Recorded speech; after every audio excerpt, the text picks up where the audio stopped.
បងប្អូនទាំងអស់គ្នាមុខរបរយើងមួយអាចផ្លាស់ប្ដូរជីវិតយើងបានបើសិនជាបងប្អូនហ៊ានរៀននិងហ៊ានខិតខំជំនាញកាត់សក់បងប្អូនមិនចាំបាច់មានការសិក្សាខ្ពស់មិនចាំបាច់មានទុនច្រើនតែយើងអាចយកទៅប្រើប្រាស់បានពិតនៅក្នុងជីវិតប្រចាំថ្ងៃរបស់យើងផងដែរស្នាដៃដែលបងប្អូនកំពុងឃើញនេះគឺជាលទ្ធផលនៃការរៀននិងការអត់ធ្មត់ព្យាយាមបងប្អូនកាត់សក់នេះជាជំនាញដែលអាចរកប្រាក់ចំណូលបានប្រចាំថ្ងៃបងប្អូនអាចបើកហាងបានដោយខ្លួនឯងនិងអាចឈរជើងយ៉ាងរឹងមាំសម្រាប់ខ្លួនឯងបងប្អូនប្រសិនជាបងប្អូនបាទកំពុងតែស្វែងរកផ្លូវអ្វីមួយបងប្អូនសូមងាកមកចាប់អារម្មណ៍និងចាប់ផ្ដើមរៀនជំនាញកាត់សក់នេះទៅបងប្អូនព្រោះអនាគតនឹងចាប់ផ្ដើមពីការសម្រេចចិត្តរបស់យើងនៅក្នុងថ្ងៃជំនាញមួយបងប្អូនអាចចិញ្ចឹមជីវិតមួយកាត់សក់គឺជាជំនាញដែលអាចរៀនបានហើយក៏ចាប់ផ្ដើមបានពីថ្ងៃនេះសូមបងប្អូនជួយគ្រប់គ្រងបាទជំនាញគ្រប់គ្រងមុខរបរដែលយើងប្រើដោយដៃកាត់សក់នេះគឺដើម្បីបង្កើតអនាគតល្អសម្រាប់ខ្លួនយើងនិងគ្រួសារនិងសង្គមយើងនេះគឺជាវីដេអូបង្រៀនកាត់សក់បងប្អូនដែលថតចេញពីក្នុងហាងកាត់សក់ Lit Style សាខាទី1ដែលមានទីតាំងនៅទល់មុខនឹងសាលាសាកលវិទ្យាល័យបញ្ញាសាស្ត្រខាងកើតសាលា Dubai 60 ម៉ែត្រគឺនៅក្រុងបាត់ដំបងតែម្ដងថ្ងៃនេះផងដែរគឺខ្ញុំបានចុះមកថតនៅសាខាទី1នេះគឺថតប្អូនថងបាទគឺជាប្រចាំនៅហាងកាត់សក់ Lit Style នេះហើយគាត់ក៏ជាសិស្សនៅក្នុងហាងកាត់សក់ Lit Style នេះផងដែរសម្រាប់ម៉ូតសក់នេះគឺយើងម៉ូតសក់ឡុងសុងជើងសដែលយើងយកទៀបតែបើភាសាបច្ចេកទេសប្រទេសគេនិយមរាល់ថ្ងៃនេះបងប្អូនគឺគេហៅថាម៉ូត low fat អីហ្នឹងបងប្អូនជំនាញកាត់សក់នេះបងប្អូនគឺល្អណាស់បងប្អូនហើយក៏ជាជំនាញដែលមានតម្លៃពិតប្រាកដនៅក្នុងជីវិតមូលហេតុហ្នឹងគឺមនុស្សគ្រប់គ្នាបងប្អូនត្រូវការកាត់សក់ជាប្រចាំហើយការងារកាត់សក់នេះគឺមិនចេះអស់ទីផ្សារទេបងប្អូនជាជំនាញដែលប្រើដៃហើយបូកផ្សំជាមួយបទពិសោធន៍ហើយក៏មិនទៅពឹងលើសញ្ញាបត្រខ្ពស់អីដែរបងប្អូនអាចធ្វើការដោយខ្លួនឯងឬក៏បើកហាងខ្លួនឯងផ្ទាល់អាចរកចំណូលបានជាប្រចាំថ្ងៃផងដែរហើយសម្រាប់ការប្រើរយៈពេលរៀនបងប្អូនគឺមិនយូរទេបើយើងខិតខំរៀនបងប្អូនយ៉ាងត្រឹមត្រូវណាជាទូទៅគឺរៀន2ខែទៅ6ខែគឺអាចធ្វើការបានហើយរៀនលឿនឬក៏យឺតអាស្រ័យទៅលើការអត់ធ្មត់បូកផ្សំនឹងការអនុវត្តរាល់ថ្ងៃរបស់យើងនឹងឯងការងារនេះបងប្អូនគឺសមស្របជាមួយនឹងយុវជនដែលមិនចង់រៀនបន្តទៅសាលាខ្ពង់ខ្ពស់អីបងប្អូនឬក៏ប្រជាពលរដ្ឋដែលនៅជនបទដែលគាត់មិនទាន់មានជំនាញអីច្បាស់លាស់ហើយក៏បងប្អូនដែលចង់មានមុខរបរជាប់ខ្លួនឬក៏បងប្អូនខ្លះទៀតដែលចង់បង្កើតអនាគតដោយខ្លួនឯងបាននិយាយរួមឲ្យខ្លីទៅបងប្អូនជំនាញកាត់សក់នេះរៀនមិនយូរទេហើយក៏មិនអស់ទីផ្សារហើយអាចចិញ្ចឹមជីវិតយើងបានយូរទៀតបងប្អូនដឹងហើយថារាល់ថ្ងៃនេះគឺមានការប៉ះទង្គិចគឺថៃឈ្លានពានប្រទេសកម្ពុជាយើងបងប្អូនចឹងអ្វីដែលយើងកាន់កាប់បានហ្នឹងគឺជំនាញនៅក្នុងដៃរបស់យើងនឹងឯងបងប្អូនប្រជាពលរដ្ឋទាំងអស់គ្នាកុំអាលំបាកបងប្អូនធ្វើឲ្យយើងបោះបង់អនាគតណាបងប្អូនជំនាញកាត់សក់គឺជាជំនាញដែលជាប់ខ្លួនរៀនមិនយូរអាចរកចំណូលបានបងប្អូនបាទទោះបីជាស្ថានភាពខាងក្រៅផ្លាស់ប្ដូរតែជំនាញនៅក្នុងដៃរបស់យើងហ្នឹងនៅជាមួយយើងជានិច្ចមានបងប្អូនខ្លះក៏គាត់សួរខ្ញុំថាបងធ្វើយ៉ាងម៉េចដើម្បីឲ្យវិស័យកាត់សក់យើងបើកហាងទៅឲ្យវាដំណើរការបានល្អនឹងហើយបងប្អូនចឹងខ្ញុំនឹងលើកយកកន្លឹះច្បាស់ខ្លះងាយអនុវត្តដើម្បីបើកហាងកាត់សក់ឲ្យបានជោគជ័យជាពិសេសហ្នឹងគឺសម្រាប់អ្នកដែលចាប់ផ្ដើមពីតូចទៅធំតែម្ដងទី1បងប្អូនគឺជំនាញមុនគេនឹងឯង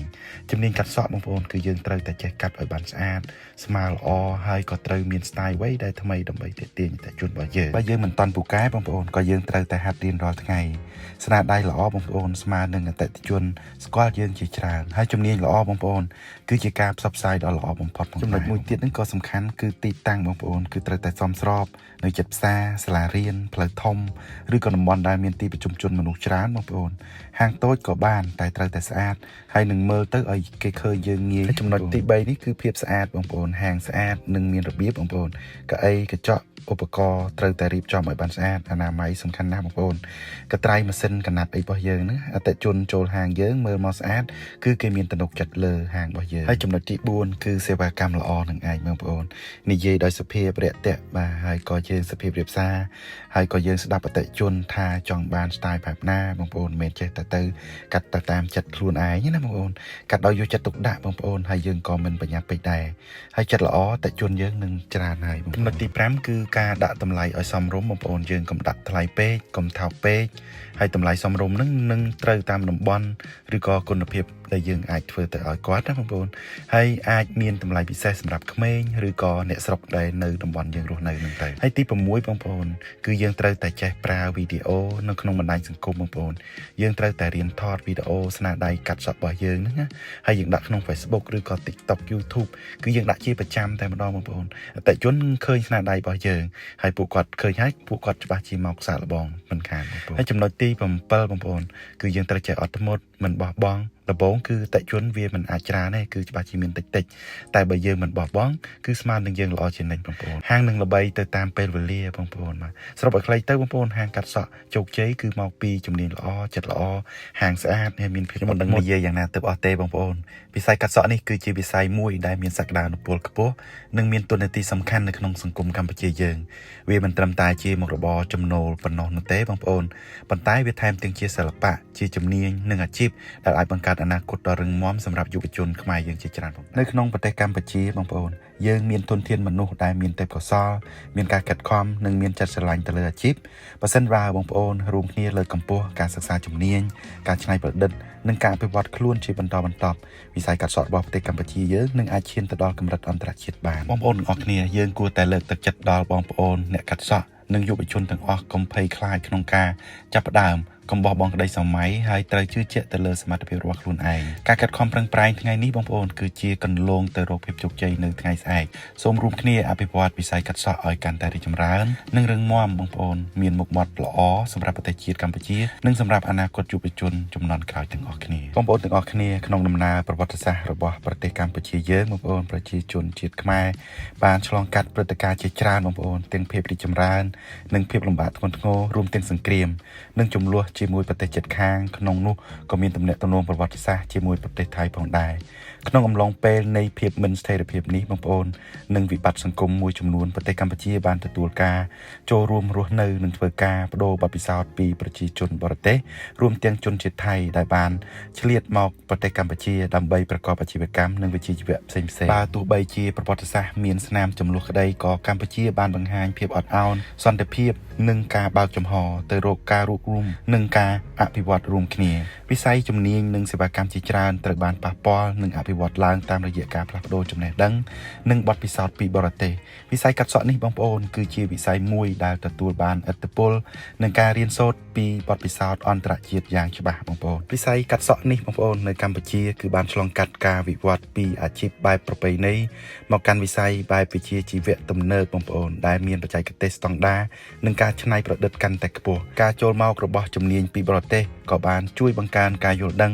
ការបណ្ដុះបណ្ដាលនិងការប្រកួតប្រជែងវិជ្ជាជីវៈដែលជំរុញឲ្យអ្នកកាត់សក់ខ្មែរខិតខំអភិវឌ្ឍសមត្ថភាពរបស់ខ្លួនឯងឲ្យកាន់តែប្រសើរនៅក្នុងសម័យបច្ចុប្បន្នវិស័យកាត់សក់កម្ពុជាមិនត្រឹមតែបម្រើតម្រូវការក្នុងស្រុកប៉ុណ្ណោះនោះទេបងប្អូនប៉ុន្តែថែមទាំងមានសក្តានុពលក្នុងការប្រកួតប្រជែងជាមួយវិស័យកាត់សក់នៅតំបន់និងអន្តរជាតិការរីកចម្រើននេះបងប្អូនគឺជាផលវិបាកវិជ្ជមាននៃការរៀនពីអតីតកាលការបើកចំហចំពោះចំណេះដឹងថ្មីនិងការបដិញ្ញាចិត្តរបស់អ្នកជំនាញខ្មែរបងប្អូនទាំងអស់គ្នាយើងចូលរួមលើកទឹកចិត្តដល់បងប្អូនដែលប្រកបអាជីវកម្មកាត់សក់ខ្មែរទាំងអស់ត្រូវតែបន្តការអភិវឌ្ឍខ្លួនឯងដោយផ្អែកទៅលើគុណភាពវិជ្ជាជីវៈនិងអត្តសញ្ញាណជាតិការរីកចម្រើនមិនមែនកើតចេញពីការប្រកួតប្រជែងឬក៏ចំនួននោះទេបងប្អូនប៉ុន្តែគឺកើតចេញពីការខិតខំប្រឹងប្រែងការរៀនសូត្រនិងការបង្កើនតម្លៃជូនសង្គមដោយយកបទពិសោធន៍ពីប្រវត្តិសាស្ត្រជាអត្តសញ្ញាណនិងជាមេរៀនវិស័យកាត់សក់នៅកម្ពុជាអាចក្លាយទៅជាវិស័យមួយ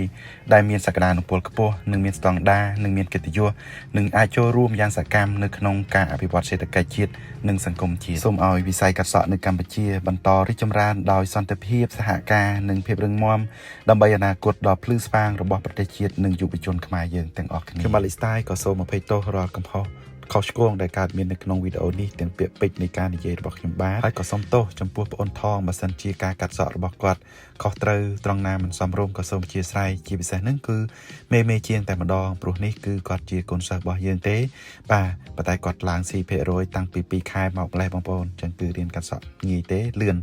ណាបងប្អូនអញ្ចឹងបើសិនជាបងប្អូនចង់រៀនចំណេះជំនាញដែលចង់ខ្លាចជាជាងកាត់សក់អាជីពអីគឺបងប្អូនអាចតំណមកហាងកាត់សក់ Listyle បាននៅក្នុងខេត្តបាត់ដំបងហើយលេខទូរស័ព្ទ ប់របស់ខ្ញុំគឺយើងដាក់នៅខាងចុងវីដេអូបងប្អូនហើយគឺយើងទទួលបង្រៀនគ្រប់ជំនាញដែលមាននៅក្នុងហាងកាត់សក់របស់យើងបងប្អូនអញ្ចឹងសេវាកម្មដែលយើងទទួលសេវាកម្មគឺមានច្រើនមែនតើបងប្អូនគឺមានកាត់សក់បុរាណសម័យកាត់សក់សមាធិអីហ្នឹងកាត់សក់ម៉ាស្សាក្បាលហើយក៏មានផ្នែកពណ៌បងប្អូនអញ្ចឹងពណ៌គឺមានពណ៌ខ្មៅពណ៌ធម្មជាតិនិងពណ៌ផ្សែងបរិយដែលពណ៌ដិតដែលគេកំពុងពេញនិយមនៅក្នុងបច្ចុប្បន្ននេះហើយក៏យើងមានអ៊ុតសក់រួញបងប្អូនគឺមាន4 10ភ្លី10ម៉ូតបងប្អូនហើយក៏មានដោនភើមអីហ្នឹងហើយក៏អ៊ុតព្យាបាលសក់ខូចបងប្អូនសក់ដែរលេងពណ៌ឆេះខូចព្យាបាលដោយអ៊ុត collagen ឬក៏អ៊ុតសេរ៉ូមអ៊ុតវីតាមីនហ្នឹងបងប្អូន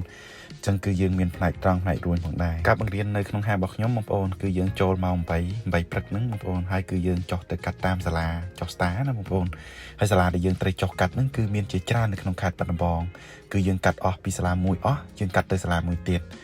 ចឹងគឺយើងមានជាច្រើនបងប្អូនពេលដែលយើងអស់តាមសាលាទីខេត្តបាកងអីគឺយើងចុះទៅតាមបុណ្យភូមិបុណ្យទាន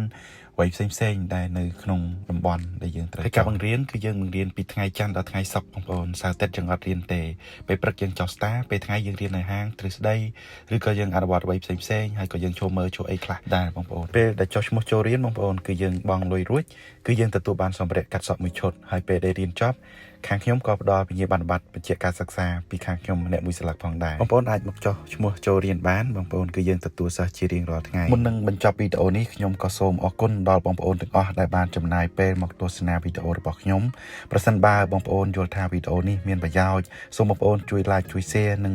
ឲ្យទៅដល់កាន់មិត្តភ័ក្តិឬក៏អ្នកដែលចាប់អារម្មណ៍ទៅលើវិស័យកាត់សក់នេះផងដែរកុំភ្លេច follow និង subscribe page channel YouTube បេះដូងក្នុង TikTok ដើម្បីទទួលបានវីដេអូថ្មីៗនិងព័ត៌មានដែលមានប្រយោជន៍បន្តទៀតសូមអរគុណចំពោះការគាំទ្ររបស់បងប្អូនទាំងអស់គ្នាផងការគាំទ្រតូចៗពីបងប្អូនមួយ like មួយ share មួយគឺជាកម្លាំងចិត្តដ៏ធំសម្រាប់ពួកយើងក្នុងការបន្តដំណើរការផលិតមាតិកាសូមជួយ follow និង subscribe ដើម្បីរួមចំណែកលើកកម្ពស់វិស័យកាត់សក់នេះជាមួយគ្នាសូមអរគុណពីបេះដូង